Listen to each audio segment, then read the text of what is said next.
पिंपरी चिंचवड शहरातील प्रभाग क्रमांक 9 आणि आपण बघतोय की प्रचंड उत्साह आणि प्रतिसाद जो दिसतो आहे भाजपचे हे सगळे शिलेदार आणि अर्थातच या सगळ्या प्रभागामध्ये जी लढत होती त्याकडे पूर्ण शहराचं राज्याचं लक्ष आहे, कारण की इथली लढत महत्त्वाची आहे।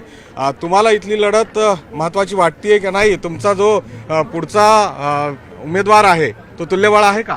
नाही, नक्कीच इथे उमेदवार हा स्थानिक असला पाहिजे। आता आपण पाहता की किती प्रचंड जनसमुदाय भारतीय जनता पार्टीच्या मागे आहे।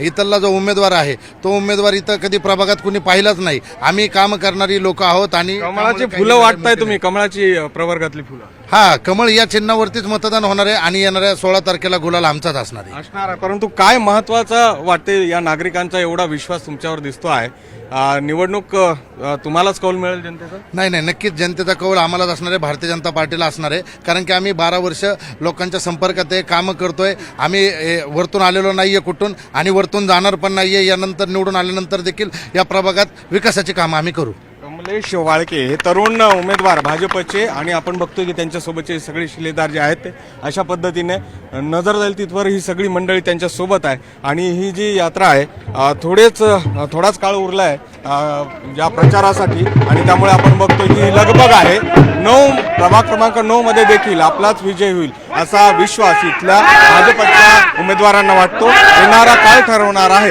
की नक्की कोणाला कौल मिळाला। संदीप गोविंद वाकडे, न्यूज 18 मराठी, पिंपरी चिंचवड।